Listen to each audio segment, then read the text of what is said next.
암을 치료함에 있어서 제가 생각하는 가장 안 좋은 어떤 성격적인 부분에서 집착이라는 것을 저는 말씀을 드리고 싶어요.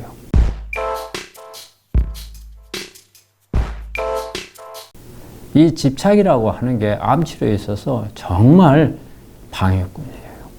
집착은. 우리가 어때요? 암에 걸리게 되면은 모든 사람이 스트레스를 받는 건 맞아요. 이 스트레스가 주로 어떤 것들이에요? 뭐 불안, 그 다음에 긴장, 그 다음에 뭐 고통, 공포, 뭐 분노, 예? 다양한 이런 반응들이 나오잖아요. 그래 되면 신경 안 쓸 수가 없어요. 여기에 우리가 모든 게 생활 리듬이 여기에 필이 꽂히게끔 되어 있어요. 그런데 이 부분에 계속 이 부분에 매달린다면 정말 암 치료는 어려워요. 이걸 그 사람마다, 암을 가지고 있는 환자마다 약간 차이점이 있어요. 원래 성격에서. 원래 성격이 소심한 분들은 여기에 오랜 집착을 하게 돼요. 또 어떤 분들은 뭐 암에 대해서 뭐 암이라고 하면은 뭐 이길 수도 있다. 아니면 내가 새로운 도전을 한번 해서 넘어볼 수도 있다. 이런 생각하는 분들도 있고 또 아주 대수롭지 않게 생각하는 분들도 있어요. 그런데 암이라고 하는 것을 너무 대수롭게 생각해서도 안 되고 또 너무 등한시해서도 안 되는데 또 집착을 해서도 안 된다는 것을 말씀을 드리고 싶어요. 암은 어느 정도의 우리가 암에 대해서 치료를 하기 위해서 내가 관심을 갖고 체계적으로 치료하는 것은 당연히 그리 해야 돼요. 그런데 이렇게 하는 것은 집착이라고 볼 수는 없어요. 집착이라고 하는 것은 어떤 과도한, 너무 도가 넘어선 관심을 말할 수가 있어요. 그런데 이게 도가 넘게 되면은 어떤 게 돼요? 스트레스가 되죠. 이 스트레스가 오랫동안 지속이 되면 면역을 떨어뜨려요. 그래서 오히려 암을 악화시킬 수 있는 그런 요인이 되는 겁니다.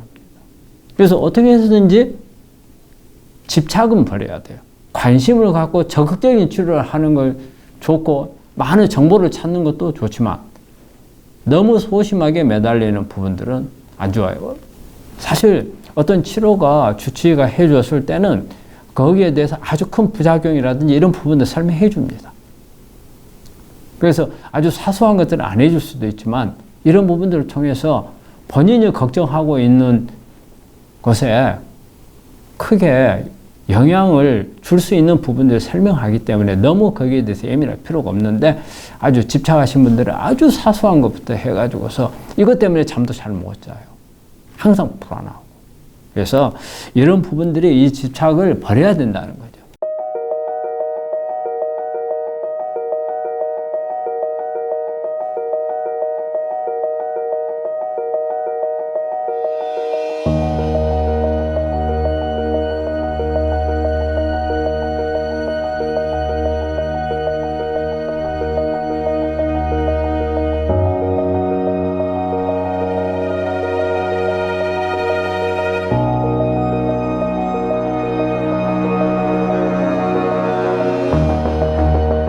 그래서 저는 우리 환자들한테 이런 집착을 떨치려면은 본인이 스스로 깨닫지를 못하면 남의 도움을 받아야 돼요. 남의 도움을. 그래서 저는 우리 환자분들한테 그래요. 다른 환자들하고 같이 접촉을 좀 많이 하라는 이야기를 해요. 되게 우리 환자분들이 집에 가면은 본인만 환자예요. 다른 사람 다 건강해요. 그러다 보니까 자기가 환자라는 것을 더 인식을 하게 되는 거예요. 그래서 나는 다른 사람들하고 다르고 나는 보호받아야 될 사람, 나는 치료를 해야 될 사람. 그래서 주변에 있는 가족들이 조금만 말 한마디 잘못하면은 어때요? 상심을 하게 되고 또 서운하다는 생각을 하게 되고 이런 부분이 있거든요. 그거는 집안에서 나 혼자만의 환자라는 생각 때문에 그래요. 이 부분에서 더 집착을 하게 돼요. 그래서 저는 우리 환자분들은 여러 환자들하고 접촉을 하라는 것을 좀 권하고 싶어요. 이런 우리 접촉할 수 있는 사이트가 많아요. 뭐 암 카페도 있고, 뭐 환우회도 있고, 또 예? 병원에 우리 환자분들이 항암을 하거나 방사선을 하면 같이 이렇게 말이 그래요. 요즘엔 항암 동호회도 있고 뭐 방사선 동호회도 있다고 그래요. 그래서 이제 그래 같이 하는 분들도 있고 또 암을 치료하는 병원에 입원하게 되면 다양한 환자들을 경험할 수가 있어요. 여기에서 그 사람들이 어떤 식으로 암에 대해서 대처를 하는가. 그리고 특히 아주 긍정적으로 생각하는 사람. 그 다음에 치료에도 적극적으로 치료하는 분들. 이런 부분들이 어떤 식으로 하는가. 이런 부분들을 볼 필요가 있어요. 그래서 오히려 이런 사람들하고 같이 접촉을 하다 보면 내가 암에 대해서 생각하는 만큼보다는 그렇게 내가 그러니 아주 극단적인 이런 개념이 좀 낮출 수 있다는 거예요. 그래서 조금 더 긍정적으로 갈 수도 있고 나보다도 더 심한 사람이 아주 긍정적으로 치료하는 것을 보고 있다면 나는 어때요? 나는 저 사람보다 나은데 이런 부분들을 볼 수가 있는 거고 그래서 그런 데서 도움을 받을 수가 있고요.